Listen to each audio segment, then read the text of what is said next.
Namaste. Good morning. I am Dr. Kiran Tripathi, Assistant Professor under Faculty of Education and Macrobiology.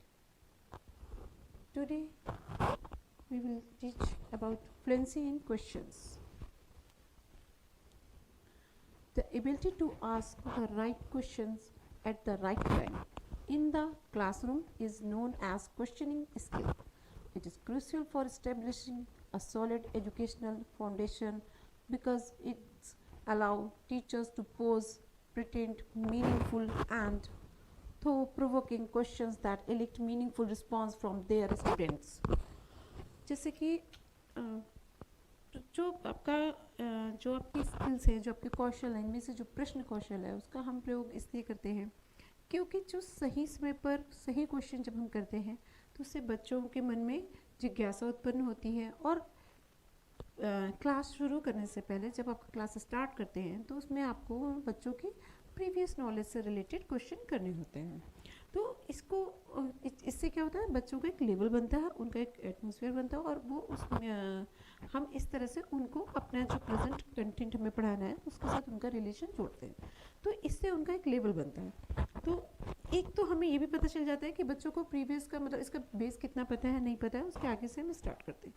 तो इसलिए जो right question और right time, सही question को सही समय पर करने से विद्यार्थियों में जो आपका शिक्षण बिंदु है जो है उसके साथ में उनका जुड़ाव होता है और उनके अंदर जिज्ञासा उत्पन्न होती है और वो सही तरह से बात को आपकी समझ पाते हैं, या जो भी आप सूत्र, जो भी व्याख्या कर रहे हैं, जो भी आप थ्योरी पढ़ा रहे हैं उसको वो सही से समझ पाते हैं। देखिए, प्रश्न करने की कला को स्वीकार अगर हम नहीं करेंगे तो ये तो संभव ही नहीं है, क्योंकि इसके बिना तो शिक्षण संभव नहीं है, क्योंकि शिक्षण हुआ या नहीं हुआ ये हमें सिर्फ प्रश्न करने से पता चलता है। किसी भी चीज़ का मूल्यांकन करने का सबसे ईजीएस्ट जो वे है वो आपकी है क्वेश्चनिंग स्किल, उससे प्रश्न पूछने की कला। आपने क्या पूछा, कैसे पूछा, कब पूछा, तो ये हाउ, व्हेन, व्हाट, ये तीनों बातें बहुत ही इम्पॉर्टेंट है इस स्किल में, ये आपको समझना होगा।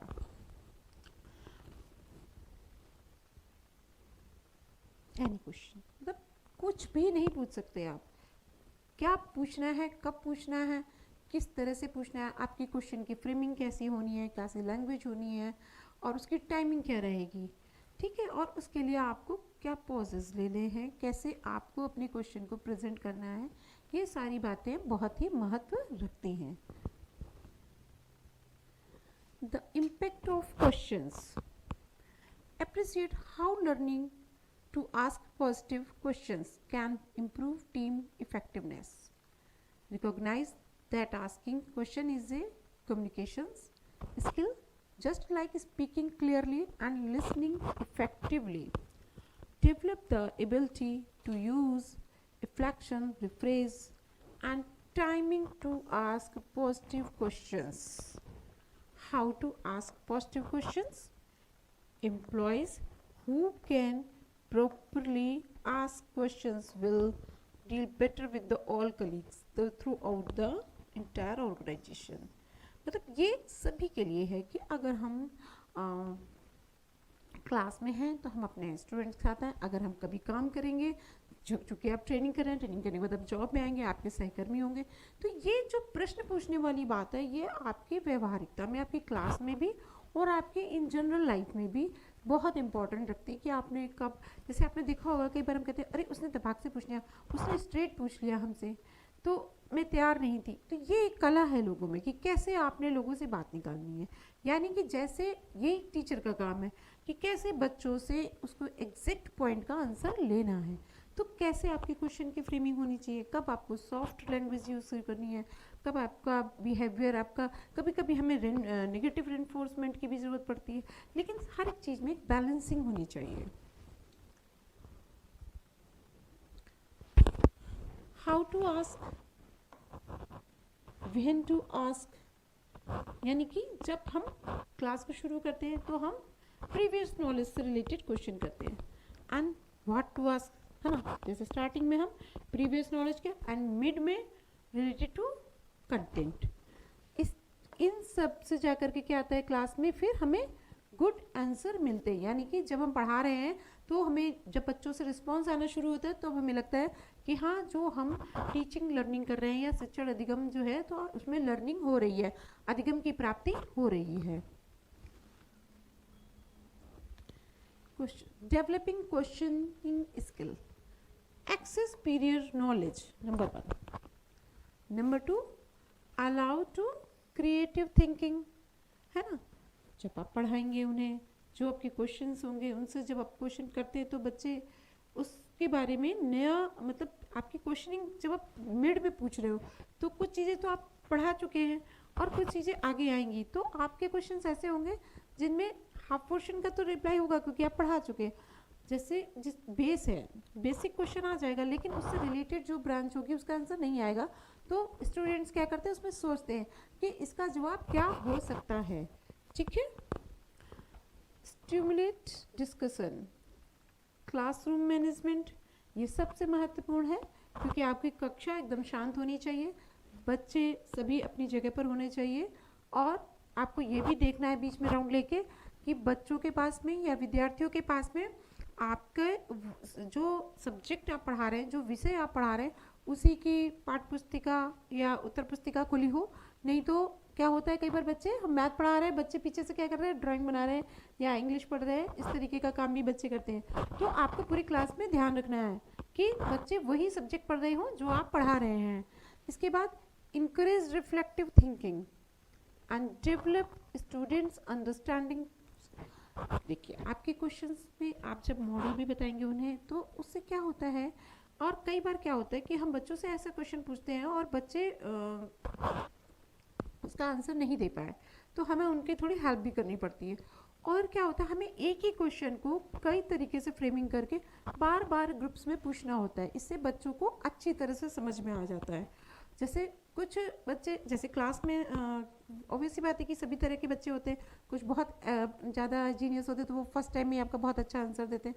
लेकिन आपने क्या करना, जब आप ये जब अपने एक ही क्वेश्चन को अलग अलग लैंग्वेज से फ्रेमिंग करते हो तो बच्चों के माइंड में वो कॉन्सेप्ट बहुत अच्छी तरह से बैठ जाता है और सभी बच्चे उसके लिए बहुत ही उस आंसर को देने के लिए रेडी हो जाते हैं, सभी को अच्छे से समझ में आ जाता है।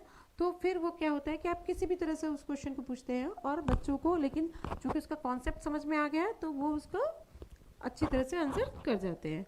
इसके लिए आप कई बार ग्रुप डिस्कशन का भी मदद ले सकते हैं, इसके लिए आप कोई प्रोजेक्ट का ग्रुप वर्क भी दे सकते हैं। ये क्वेश्चन, और कई बार हम क्या करते हैं, कोई बच्चों ने प्रोजेक्ट बनाया, हम उससे रिलेटेड क्वेश्चन पूछते हैं। तो ये बातें, इन सभी बातों का जो ऑब्जेक्टिव है, उद्देश्य है, वो यही है कि जो भी विद्यार्थी को जो भी विषय वस्तु पढ़ाई जा रही है वो उसको भली भांति समझ सके, उसको अंडरस्टैंड कर सके। Now the correctness of effective questioning. So teacher has a plan for the topic, ideas and concept. What is the purpose of possible outcomes, है ना। इसमें ये भी देखना होगा कि जो हम पढ़ा रहे हैं उससे बच्चों को क्या आएगा, क्या आएगा मतलब कि उनके बिहेवियर में क्या चेंजेस आएगा, क्या वो अंडरस्टैंड कर पाएंगे। Like seek higher cognitive effort, है ना, requires learner to be prepared for the concept, topic and problem and maintain focus on topic, idea and concept. Like ask one question at a time, display for all to see। एक question पूछेंगे आप सभी से और सभी देखेंगे, contextualize appropriately। Specific condition में ये आएगा, हर समय इसको आप यूज़ नहीं कर पाएंगे, ये रेयर यूज़ होगा। And redirect promptly from distractors, lesser related topics, perspectives, emphasize topic, idea, concept in relevance। अपने टॉपिक को लिबरेट करें, एक्सप्लेन करें और उससे रिलेटेड बातें भी जो हैं उनको भी आप मेंशन करें।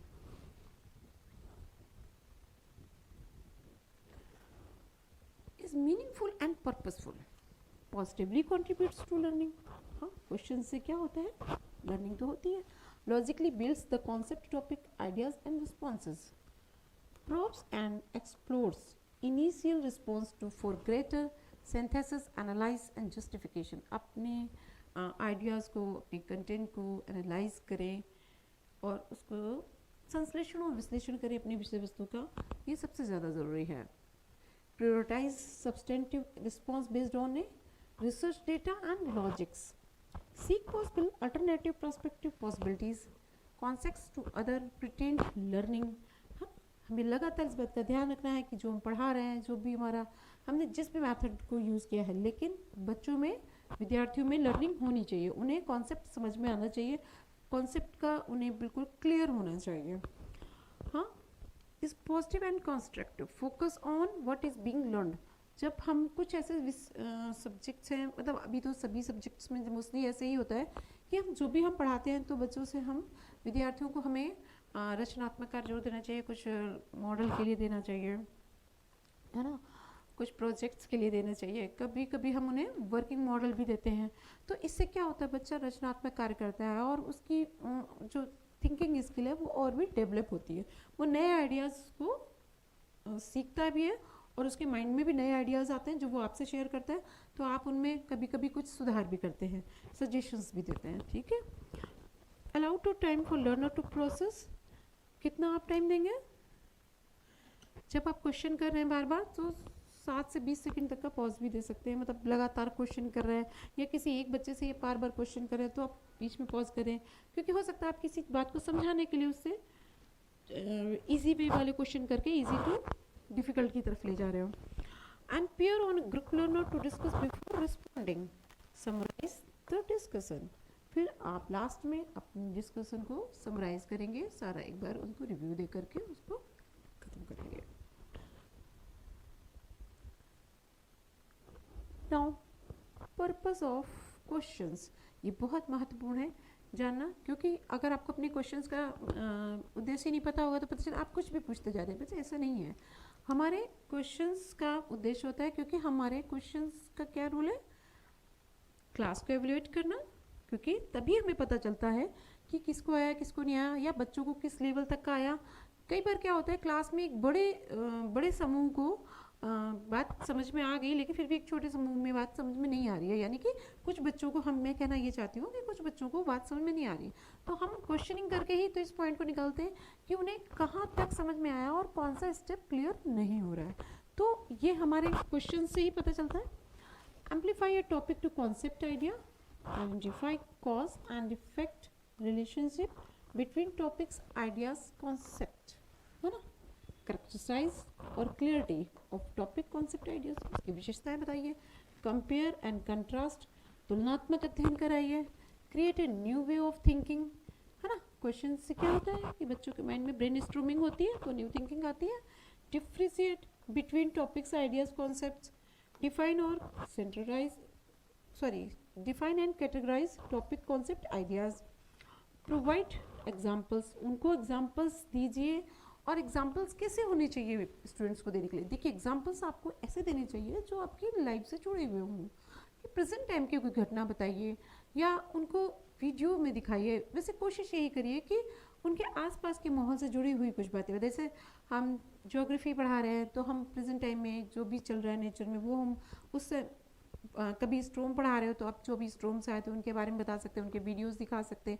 तो ये एग्जाम्पल्स आपके ऐसे होने चाहिए जो बच्चों को लगे कि, स्टूडेंट्स को ही लगे कि हाँ ये मतलब हाँ ऐसा हुआ था, तो वो फिर क्या होता है कि उसको फिर गूगल करके देखते हैं, उसको और समझने की कोशिश करते हैं, फिर कुछ नेक्स्ट डे आते हैं कुछ और नए क्वेश्चंस लेके आते हैं।